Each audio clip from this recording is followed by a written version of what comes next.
My parents handed my brother and his family of 5 the keys to my house and told them to move in. Okay, prepare yourself, because this is a wild ride. Can you even imagine your own parents, the people who raised you, telling you that your perfectly good house is too big for one person, and then, without asking, deciding your brother's entire family is just going to move in? And when you object, they hit you with the ultimate guilt trip. Well, that's exactly what happened to me, and let me tell you, things got absolutely insane. I'm James, and 2 years ago, I bought my dream house. I mean, I worked my butt off for this place since college. It's nothing fancy, just a modest single-story home in a quiet suburb, about 40 minutes from the city center. But it was mine. Or, at least, I thought it was. I'm a software engineer, and I saved every penny I could for 6 long years. I lived with roommates in cramped apartments, drove the same beat-up Honda Civic I'd had since high school, said no to vacations, concerts, nights out. All because I had this dream of owning my own space. The day I got the keys was one of the happiest of my life. I actually sat on the floor of the empty living room and just cried. Finally. Something that was just mine. A place where I could walk around in my boxers, blast music, set up my home office exactly how I wanted it. The house has 3 bedrooms, my master, one I converted into my office since I work from home 3 days a week, and a guest room that doubles as my hobby space for building model trains. Yeah, I'm a nerd, sue me. Then, last Sunday, my parents called. They wanted to come over for dinner. This wasn't unusual, they live about an hour away, visit once a month. But Mom insisted on bringing food, and that should have been red flag number 1. She only brings her special occasion casserole when she's about to drop heavy news. You know, like when she brought it to tell me Grandpa needed surgery, or when my childhood dog had to be put down. Yeah. That casserole. They showed up around 6 o'clock, all smiles and hugs. Dad complimented the new bushes I'd planted, Mom gushed about how clean I kept the place. We sat down, and I was actually enjoying myself, telling them about a promotion I was up for at work. Then Dad cleared his throat. Red flag number 2, right there. He used his serious voice. James, your mother and I have some wonderful news. I braced myself. The last time they had wonderful news, it was that they were selling my childhood home to downsize, and could I help them move? Your brother Michael's family is moving in with you next week. I literally burst out laughing. Like, a full-on, incredulous laugh. This had to be some weird joke, right? Michael is my older brother, 31, married to Jennifer for 10 years, with 3 kids, Thomas, 8, Ashley, 6, and little Henry, 3. Chaos incarnate, the lot of them, though I love them in small doses. That's funny, Mom, I said, still chuckling. You almost had me. But they weren't laughing. They weren't even smiling anymore. Mom launched into this perfectly rehearsed speech about how Michael lost his job 3 months ago. I knew about that, he'd been laid off from his marketing manager position. What I didn't know was that they'd been struggling to make rent on their apartment. And what I really didn't know was that my parents had been driving by my house regularly, casing it like burglars, noting that I only use 1 bedroom and have all that wasted space. It's perfect. Mom explained, her eyes shining with the fervor of someone who'd convinced themselves their terrible idea was actually brilliant. The children can share your office, there's plenty of room for bunk beds. Michael and Jennifer can take the guest room. You'll hardly notice they're there. I stopped chewing mid-bite. You're serious. Of course, we're serious, Dad said, frowning at my tone. Your brother needs help. Family helps family. Family helps family by asking, I said slowly, putting down my fork. Not by ambushing them with a fait accompli at dinner. Don't be dramatic, Mom waved her hand dismissively. We knew you'd overthink it if we asked in advance. This way, it's all settled. Settled? My voice was rising. What's settled? You can't just decide someone's moving into my house. Here's where it got really insane. They'd already told Michael I'd agreed to this. They'd already helped him give notice on his apartment. The kids had already been told they were moving in with fun Uncle James, who had a big backyard and a tree perfect for a swing. Jennifer had already started planning where to put their furniture. Their furniture? I asked, feeling dizzy. Where exactly are they putting furniture in my fully furnished house? Oh, we'll figure it out, Mom said breezily. Maybe some of your things can go in storage. You young people have too much stuff. I tried explaining that I work from home, that my office isn't just a luxury, it's a necessity. That the guest room has my model train layout that I'd been working on for 2 years. That I specifically bought a house this size to have space for my hobbies and interests. Hobbies? Dad actually scoffed. James, you're 27 years old. It's time to think about more than hobbies. Your brother has real responsibilities. And I don't? I shot back. My mortgage isn't a real responsibility? My job isn't real because I don't have kids? Mom reached across the table and patted my hand like I was a child throwing a tantrum. Sweetie, we know you work hard, but you have to admit this house is too big for one person. It's wasteful. At least this way, the space gets used properly. Properly. Like my use of my own house was somehow improper. They had it all planned out. Michael would help with groceries in exchange for living there rent-free. Just until he gets back on his feet, Mom assured me, though she couldn't say how long that might take. The kids would be no trouble at all because Jennifer was such a wonderful mother. They'd even discussed house rules. Apparently, I'd need to be mindful of the children's bedtime and keep noise down after 8 p.m. House rules. 4. My house. Don't be selfish, James. Mom's voice turned sharp. Do you really want your brother's family on the street? Do you want your nephews and niece homeless? What kind of person hoards space while family suffers? The guilt trip was expertly deployed. Mom's a master at it. She went on about how proud they'd been when I bought the house, how they bragged to all their friends about their successful son. But apparently, that pride came with strings attached.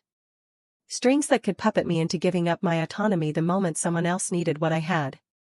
I pointed out that they had a 4-bedroom house with just the two of them. If family helps family, why weren't they offering? Don't be ridiculous, Dad said. We're retired.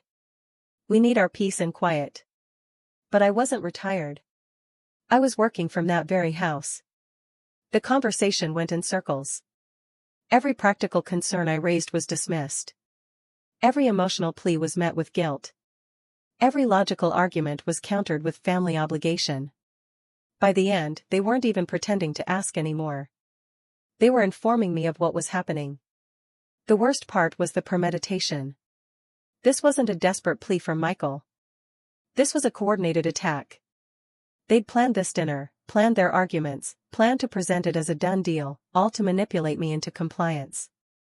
They knew I'd have a harder time saying no if they'd already set everything in motion. As they left, Mom hugged me and whispered, "I'm so proud of you for doing this. You're such a good brother." I hadn't agreed to anything, but in their minds, my silence was consent. That was 5 days ago. Since then, my phone hasn't stopped. Michael texts constantly, gratitude for my generosity, pictures of the kids drawing thank you cards for Uncle James, questions about move-in logistics. Jennifer sent me a Pinterest board she created for our new home, with decorating ideas for the kids' room, my office. My parents text daily reminders about being there for the move-in, as if I'm hosting a party instead of being invaded. Extended family have started reaching out, too. Apparently, the news of my selfless gesture had made the rounds. My aunt called me a blessing. My cousin said she wished her siblings were as generous as me. My grandma sent a card with $50 for me to buy something nice for the kids' room. I haven't responded to anyone. I can't. Because if I open my mouth, I'll scream. If I start typing, I'll say things I can't take back. I'm paralyzed between fury and guilt. Between standing my ground and keeping the peace. But peace for whom? Certainly not for me. I keep walking through my house, touching things like they're already gone. My office, with its carefully organized desk, dual monitors, and the model train layout I've spent countless evenings perfecting. The guest room, with its reading nook where I spend Sunday mornings with coffee and a book. The living room, arranged exactly how I like it, with my gaming setup and the couch positioned perfectly for movie nights. In 5 days, it'll all be gone. Transformed into a chaotic family home where I'm not the family, just the landlord who happens to live there, too. Where my carefully cultivated peace is shattered by screaming children and displaced furniture. And the constant reminder that what's mine isn't really mine if someone else needs it more. I worked so hard for this house, sacrificed so much, and now I'm expected to hand it over with a smile because family helps family, but only, apparently, when I'm the one doing the helping. Am I crazy? Am I selfish? Or am I just a person who wanted one thing that was actually, truly mine? I wanted to thank everyone who responded to my original post. Your comments gave me the courage to at least try to stand up for myself.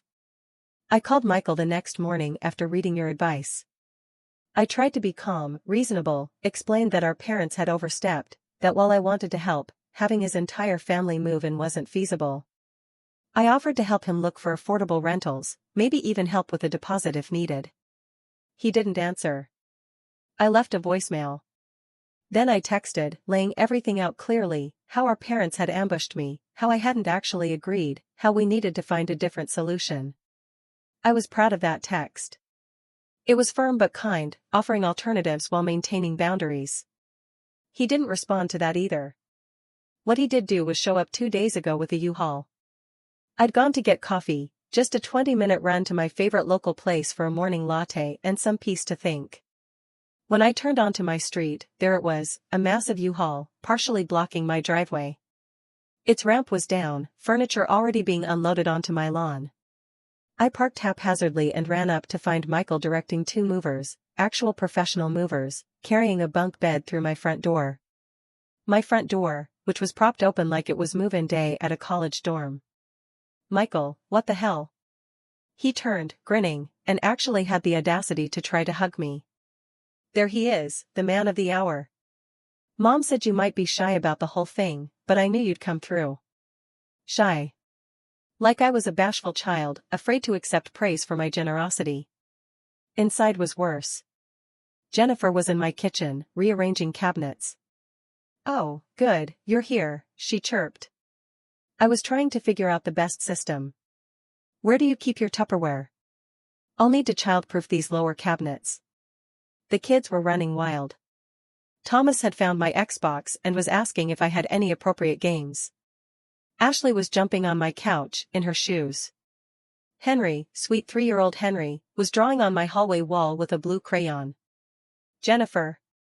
I shouted. He's drawing on the wall. She glanced over casually. Oh, that's okay. We'll paint over it. Kids need to express themselves. We don't stifle creativity in our family. Our family? In my house? With my walls? I grabbed Michael's arm and dragged him outside. I never agreed to this.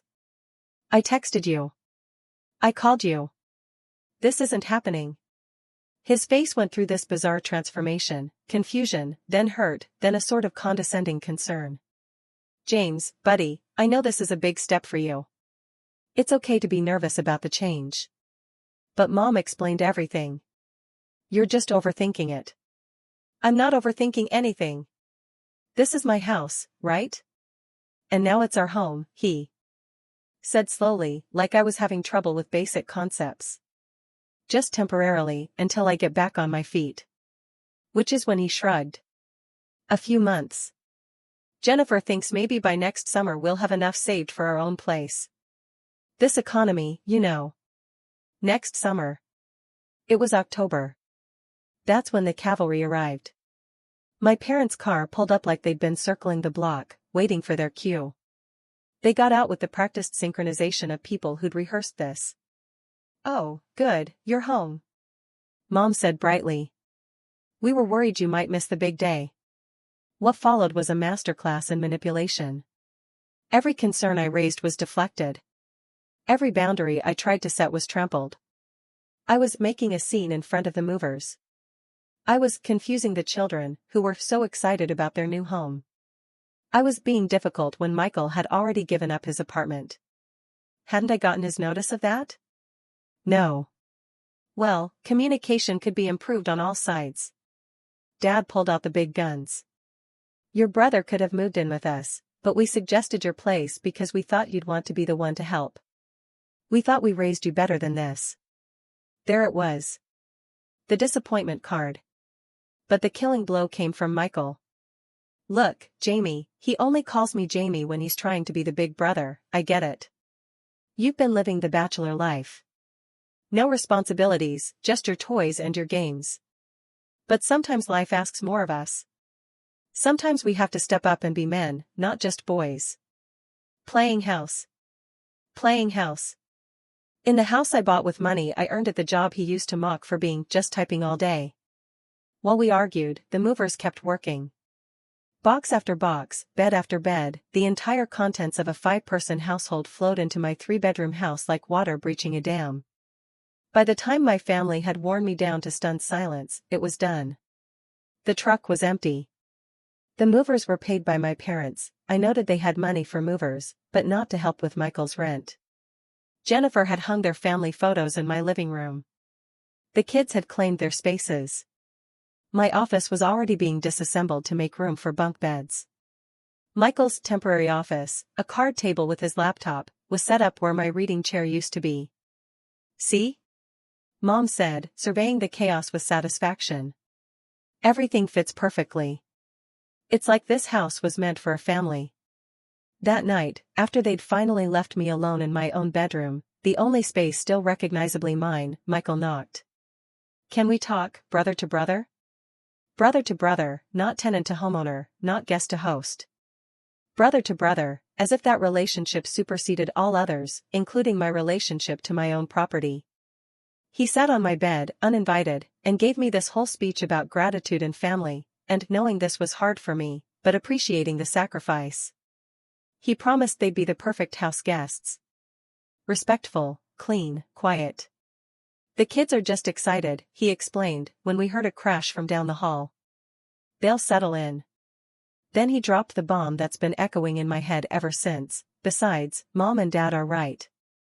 What do you really need all this space for? You're single. No girlfriend, no kids. At least now the house will have some life in it. Some purpose. Purpose.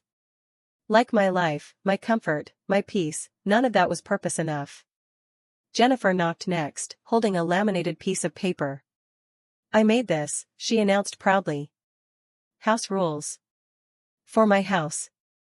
Including quiet hours, 8 p.m. to 7 a.m., for the children. A bathroom schedule to avoid conflicts. A kitchen cleaning rotation. Family dinner time, 6 p.m. sharp, mandatory attendance. Weekly family meetings, Sundays at 2 p.m. No guests after 9 p.m. without family approval. No alcohol in common areas. Television content must be family appropriate until after bedtime.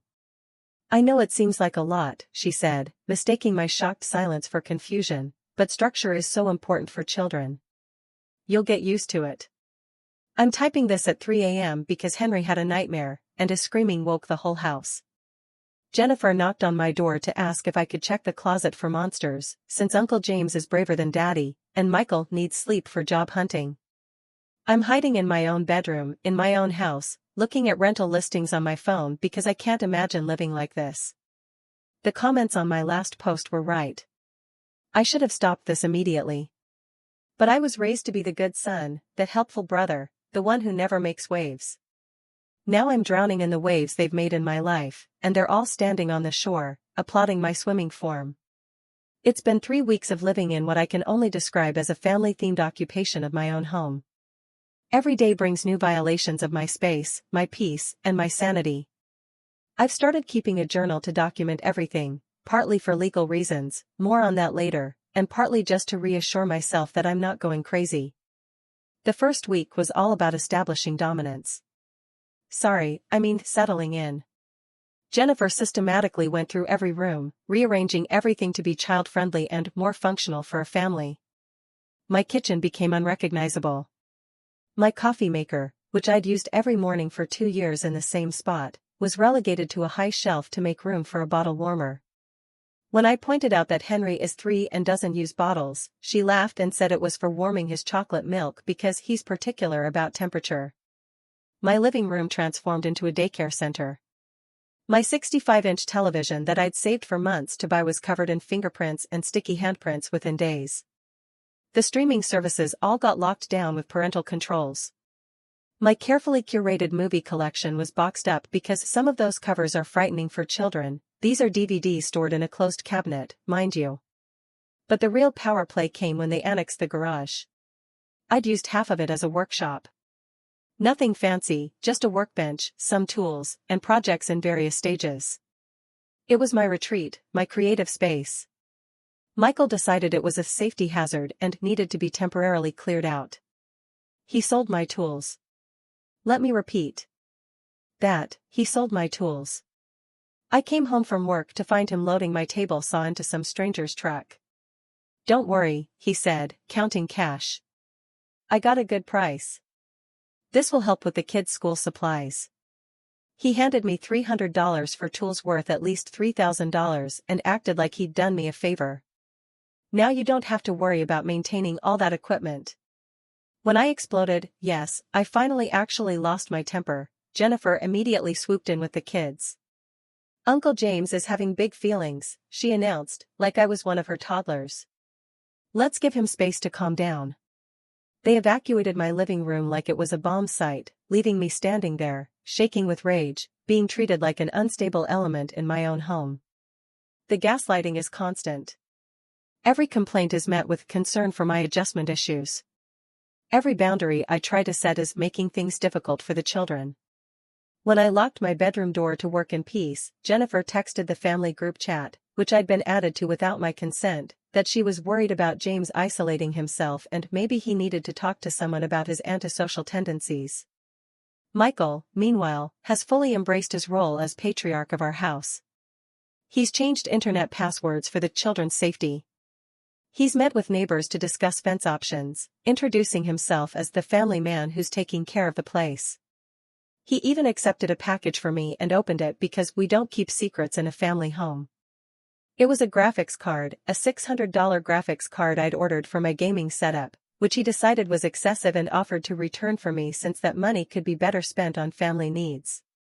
That's when I snapped. And called a lawyer. Turns out the legal situation is complicated, but not hopeless. Since they haven't paid rent and there's no lease, they're guests, not tenants yet. But if I let this go on much longer, they could claim tenant rights. The lawyer advised me to document everything and serve a formal notice to quit as soon as possible. But that won't solve the family problem, he warned. These situations get ugly. It was already ugly. It got uglier when I started pushing back. I changed the Wi-Fi password and refused to share it until we discussed household expenses. Michael's response was to call a family meeting. My parents came over to mediate in my house, where I was promptly put on trial for being financially aggressive with family. "If money's tight for you," Dad suggested, "maybe you overextended yourself buying this house." Money wasn't tight. Supporting 5 extra people was tight. But pointing that out made me the bad guy, focusing on material things over family. The meeting concluded with them deciding, without my input, that I needed to see a therapist about my control issues and inability to share. Jennifer had already researched some who took my insurance. Wasn't that helpful of her? That's when the journal became documentation. Every decision made without me. Every item moved, removed, or destroyed. Every time I was treated like a problem to be managed, rather than the owner of the house. The kids, I'll admit, break my heart a little. They didn't ask for this. Thomas asked me why I don't smile anymore. Ashley made me a drawing of our happy family house with me standing off to the side, looking sad. Henry still runs to hug me every morning, even though I can barely muster enthusiasm anymore. But their parents use them like emotional warfare weapons. Any resistance is met with, "You're upsetting the children," or "Think about what lesson this teaches them." When I put a lock on my bedroom door, Jennifer explained to the kids, loudly and within earshot, that Uncle James needs private time because he's not used to having a loving family around. Last week was Thanksgiving. I planned to spend it alone in blessed peace, maybe order Chinese food and binge-watch movies. But no, Jennifer had invited both sets of grandparents to our house for a family Thanksgiving. She'd already bought a turkey with my credit card. She'd memorized the numbers from that one time I'd ordered pizza for everyone. I thought you'd want to host, she explained, since it's the biggest house in the family. I spent Thanksgiving being treated like a guest at my own table, in my own house, eating food bought with my money, while everyone praised Michael and Jennifer for bringing the family together and me for finally opening up my home and heart. My grandmother pulled me aside after dinner. "It's so nice to see this house full of life," she said. "It was so sad thinking of you here all alone. Now it's a real home. A real home." Because apparently my life, my comfort, my solitary peace, none of that was real. The breaking point came yesterday. I got home from a brutal day at work. A client had screamed at me for an hour about a bug that turned out to be user error. Desperate for just 10 minutes of quiet, I instead found a contractor in my living room with Michael, discussing converting the garage into a proper playroom. "We're just getting estimates," Michael said casually. "Don't worry, we'll handle everything. Handle everything in the house." I locked myself in my bedroom and called the lawyer back. "Draw up the papers," I said. "I want them out." "You realize this will probably nuke your family relationships," he warned. I looked around my bedroom, the only 150 square feet in this 1,800 square foot house that still belonged to me, and said, "Good. This is it. The end of this bizarre chapter of my life. Though, I suspect it's also the end of my relationship with most of my family. I'm oddly at peace with that." After my last update, I served Michael with a formal notice to quit, 30 days to vacate my property. I did it properly, had it legally served, documented everything, followed my lawyer's advice to the letter. I installed security cameras in all common areas, legal in my state since it's my house, and started the countdown. The fallout was immediate and spectacular. Michael tried to laugh it off at first. "Very funny, Jamie. I get it. You're stressed. We'll try to keep the kids quieter." When he realized I was serious, he shifted to pure anger. How could I do this to my own brother? To my nephews and niece? What kind of monster throws family onto the street? Jennifer went full mama bear. She called me heartless, selfish, probably a sociopath. She even told the kids that Uncle James didn't love them anymore, which led to Ashley sobbing at my bedroom door, asking what she did wrong. That almost broke me. I had to explain through the door, because I couldn't open it without Jennifer swooping in, that I loved her very much, but sometimes adults need their own spaces. My parents predictably lost their minds. Mom showed up the next day in hysterics. "How could you do this to us?" she wailed. Not to Michael, but to us. Because apparently this was all about their image as the perfect family. Dad was colder. "You're dead to me," he said quietly. "I have one son now." "Good," I replied. "He can move in with you." That's when the truth started tumbling out. They didn't want Michael's family living with them. Mom needed her craft room. Dad couldn't handle the noise with his migraines. Their house was their sanctuary, but mine? Mine was just wasted space that should be grateful to have a purpose. The extended family picked sides. Some were appalled by my cruelty. Others, mostly the ones who'd hosted Michael's family before, quietly supported me. My aunt called to say she understood. "We had them for 2 weeks," she said, "never again." As the 30 days ticked down, things escalated. Michael stopped all pretense of job hunting. Why bother when heartless brother was throwing them out anyway? Jennifer made the house unbearable. Loud music during my work hours. Kids accidentally barging into my room during video calls. Messes everywhere as she'd stopped even basic cleaning. They tried everything, guilt trips about the children, threats about family abandonment, even attempts to claim tenant rights, shut down quickly by my lawyer. Michael offered to pay rent, $500 a month for 5 people in a 3-bedroom house. When I left, he accused me of being money hungry. 2 weeks before the deadline, I made a discovery that explained so much. While reviewing security footage after my gaming headset went missing, I caught Michael in my bedroom, going through my desk. He found and photographed my financial documents, bank statements, investment accounts, everything. Turns out he'd been telling everyone I was rich, sitting on piles of money while his family struggled. The truth, I'm comfortable. I budget carefully, save aggressively, and live below my means. But to someone like Michael, having any savings means you're rich and therefore obligated to share. I confronted him with the footage.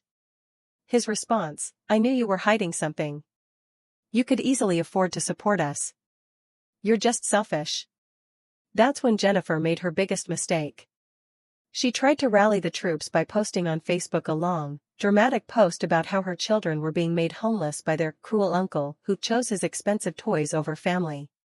She tagged everyone we knew. I responded with security footage. Michael rifling through my belongings. Jennifer throwing away my food to make room for theirs. The kids destroying my property while their parents watched. Michael on his laptop trading cryptocurrency instead of job hunting. The contractor visit planning renovations to my house. The tide turned. Suddenly, people were messaging me privately, sharing their own stories of being used by family. Several cousins admitted they'd been warned about loaning Michael money. Former coworkers mentioned he'd been fired for cause, not laid off. With 5 days left on the notice, my parents made one last attempt. They invited me to dinner at their house, to resolve this like adults. I went, partly out of curiosity, and partly to record the conversation, legal in my state with one-party consent. It was an ambush. Not just my parents, but Michael, Jennifer, their pastor, and my dad's brother, all there to intervention me into letting them stay. The pastor spoke about Christian charity. My uncle talked about family loyalty. Mom cried about grandchildren on the street. Where are they supposed to go? Mom demanded. To your house, I said simply. You have 4 bedrooms. We can't handle children at our age. Dad protested. But I can, I countered, while working full-time in a house I pay for? The pastor suggested I was too attached to worldly possessions. I asked if he'd like to house Michael's family. He declined. That's when I dropped my bomb. I've already lined up a property management company. After you leave, I'm renting out the 2 spare rooms. Market rate. The rental income will help me rebuild my savings after supporting 5 extra people for months. The explosion was glorious. I was choosing money over family. I was heartless. I was probably gay, Jennifer's contribution, since no normal man would choose solitude over family life. Maybe I'm choosing money, I said, standing to leave. Just like you chose my house over yours. Just like Michael chose cryptocurrency day trading over job hunting. Just like you all chose to treat me like a resource instead of a person. I left them there, speechless. Moving day was yesterday. They waited until the last possible moment, probably hoping I'd cave. I didn't. I hired movers myself, to ensure everything went smoothly and nothing of mine accidentally left with them. Michael made one last attempt. Where are we supposed to go? He asked as the last box was loaded. Mom and Dad's, I replied. They don't have room for us. Neither do I. Jennifer hustled the kids past me without letting them say goodbye. Mom and Dad showed up to glare at me from their car. None of them spoke to me.